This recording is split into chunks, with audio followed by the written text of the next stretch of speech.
Pouvoir d'achat, gros plan sur l'arrêt des subventions, l'interview croisée de Sheila Ojeda et Haruna Radakishun ou encore les business files de la semaine. Bienvenue dans Actu Éco, votre rendez-vous économique hebdomadaire.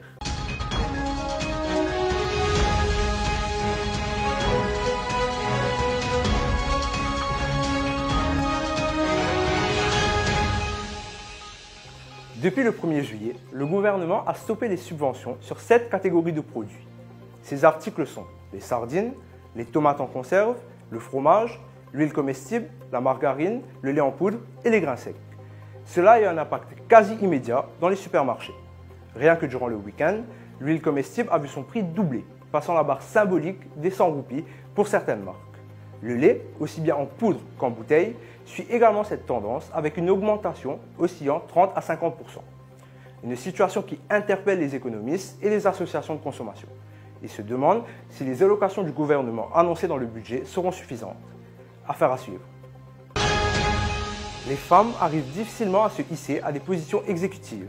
Tels sont les propos de Sheila Ojeda, CEO de la MIOD, et Haruna Radakishun, présidente de la NCCG. Dans un entretien accordé exclusivement à la rédaction du Business Magazine, elles abordent le sujet de la bonne gouvernance dans la société mauricienne. Ainsi, elles avancent que la bonne gouvernance institutionnelle n'est plus une option. Elle est devenue incontournable pour toute organisation. Plus encore, elles évoquent aussi le rôle de la femme dans les entreprises et institutions mauriciennes. Importantes, elles sont d'avis que la femme est un game changer du paysage économique local. Retrouvez leurs analyses dans la couverture de cette semaine. Les business files de cette semaine portent sur le marché de l'esthétique. Le premier dossier fait le point sur le secteur de la médecine esthétique.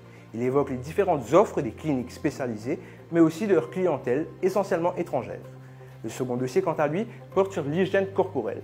Gros plan sur ce marché sous-estimé, mais qui a fait son petit bout de chemin. Nous voici arrivés à terme de cette édition. N'oubliez pas de nous retrouver sur notre site web www.business-magazine.mu, mais également sur nos pages Facebook, LinkedIn et YouTube Business Mag. Vous pouvez aussi nous retrouver dans nos points de vente habituels. En vous remerciant de votre écoute, à la semaine prochaine.